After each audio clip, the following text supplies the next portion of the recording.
Bonjour à tous, on se retrouve aujourd'hui pour une présentation d'achat autour du réalisateur et producteur américain Steven Schenberg, né un 5 février 1963.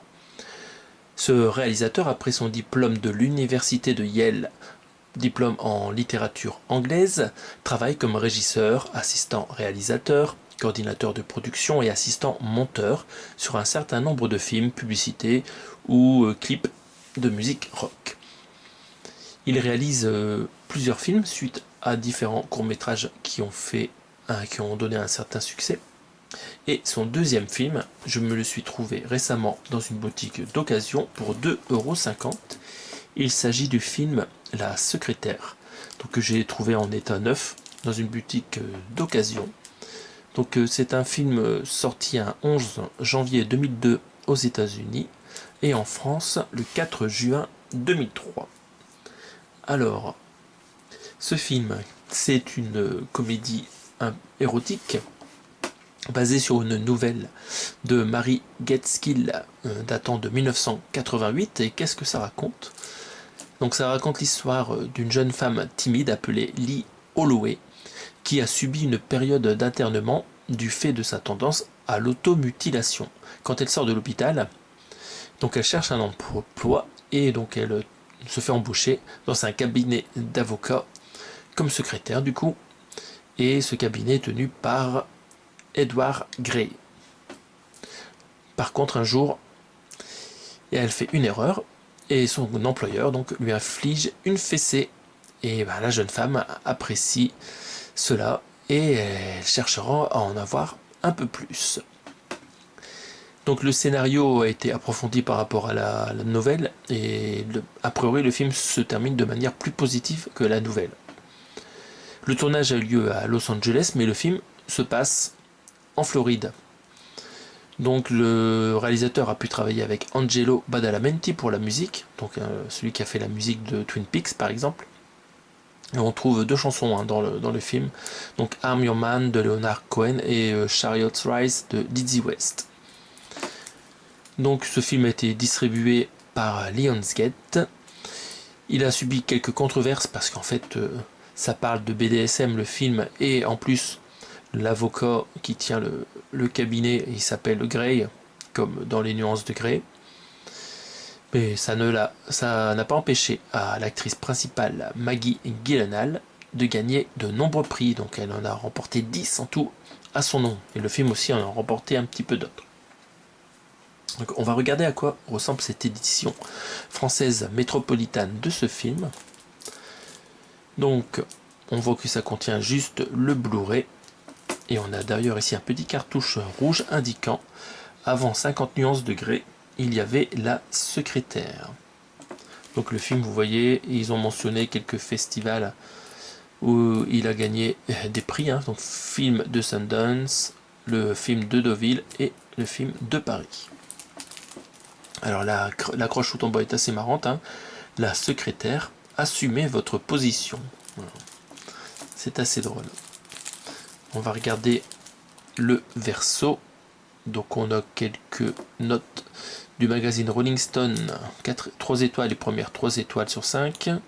Objectif Cinéma, ça je ne sais pas du tout si c'est un magazine ou autre qui laisse un petit commentaire. Bon, on va regarder tout de suite les specs techniques.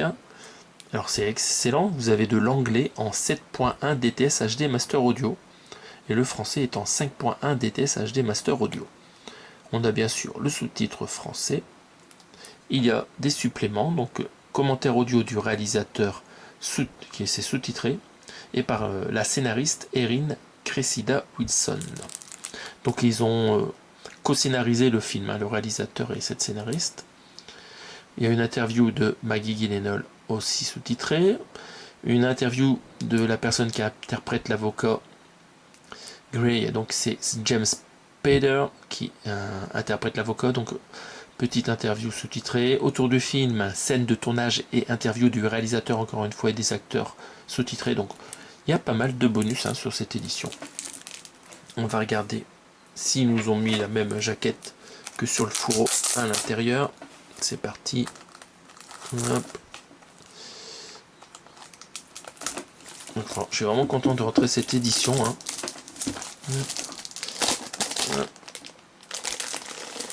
Hop là. Alors Grey, j'ai pas trop aimé. Mais ça doit être beaucoup plus sympa. C'est bizarre. Ici, nous avons une trace. Bon. Là, le fourreau est a priori abîmé. C'est pas grave. Hein. On va regarder en dessous. Ah non, c'est normal. Vous voyez ici, on a la même ligne que sur le fourreau. Donc c'est... Bon, c'est la trace d'un papier plié. Hein. Je ne sais pas pourquoi ils ont fait ça. Le fond ici de la jaquette, là, je sais pas à quoi ça ressemble. Ça ressemble à un vieux papier plié. Bon. Peut-être qu'en regardant le film, j'en apprendrai plus sur la signification de ce papier un petit peu jauni et plié. Donc nous avons la même chose ici, sur la tranche le nom du film, et à l'arrière la même chose que sur le fourreau. Donc on s'est pas attardé sur la photo, hein, mais on voit la secrétaire avec une photo de son patron entre les dents.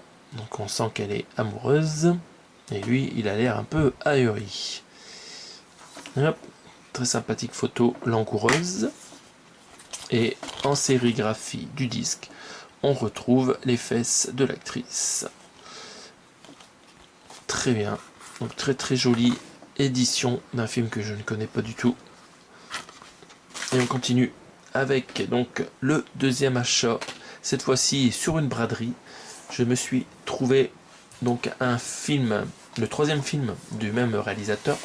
Il s'agit de Four, portrait imaginaire de Diane Arbus. Donc c'est un film du genre drame romantique.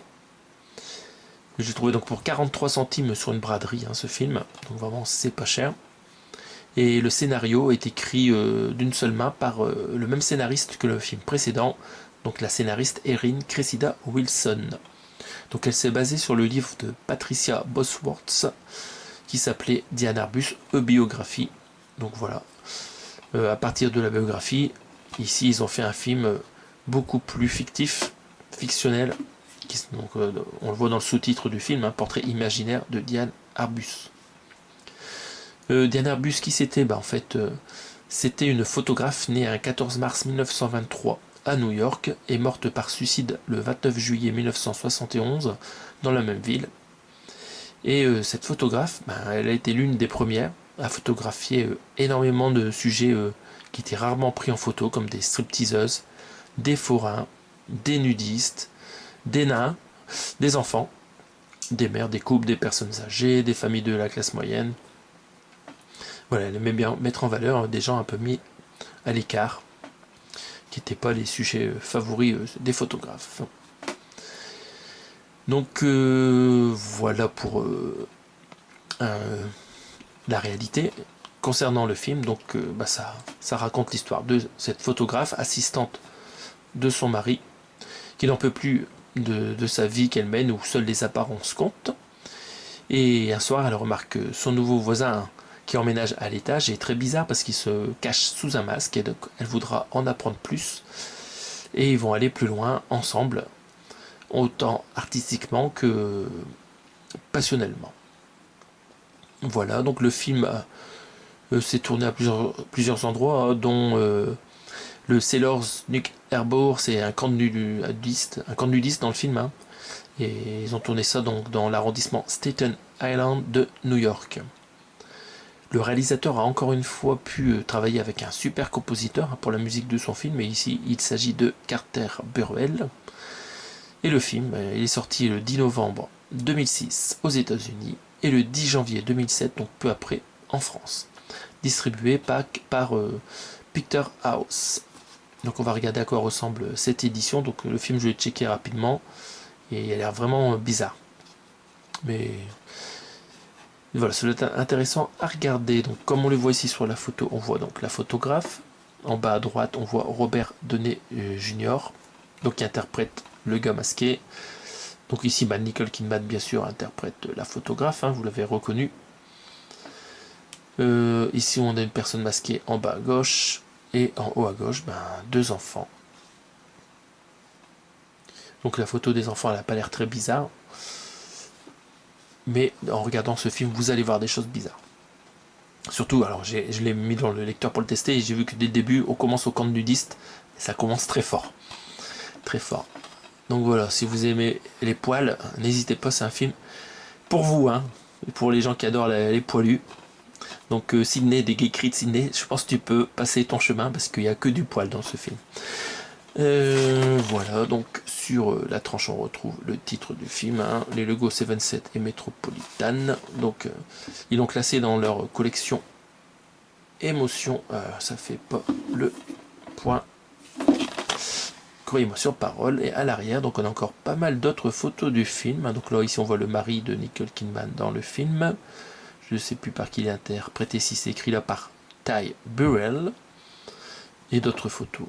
Et donc ici on voit que Robert Downey Jr. a une coiffure assez spéciale, je vous en dis pas plus. On va regarder les specs techniques. Donc vous avez le film en 5.1 Dolby Digital en anglais comme en français, avec du sous-titrage français bien sûr. C'est un DVD neuf. Et le film fait 1h57, ça permet donc de loger le film qui est assez long, ainsi que tous les bonus qui sont listés ici à gauche. Un commentaire audio malheureusement ici, pas sous-titré, quel dommage. Autour du film, là c'est sous-titré mais ça dure que 13 minutes, le making of HBO. On a 2 scènes coupées sous-titrées et commentées par le réalisateur, hein, et des bandes annonces. Voilà pour la présentation de la jaquette. Et on regarde l'édition, la sérigraphie du disque. On a encore une photo différente, donc c'est vraiment sympathique cette édition. Ils se sont bien embêtés pour faire le design de tous les éléments. Donc on voit que j'ai acheté ça sur une braderie, hein, c'est encore écrit le nom de l'ancien propriétaire. Il faut que j'enlève ça avec de l'alcool. Donc voilà, bon, c'est 2 films un petit peu atypiques que je vous présente aujourd'hui. Je ne sais pas si vous les avez vus, mais n'hésitez pas à me faire un retour si c'est le cas. On se retrouve prochainement pour d'autres présentations d'achat. Salut à tous!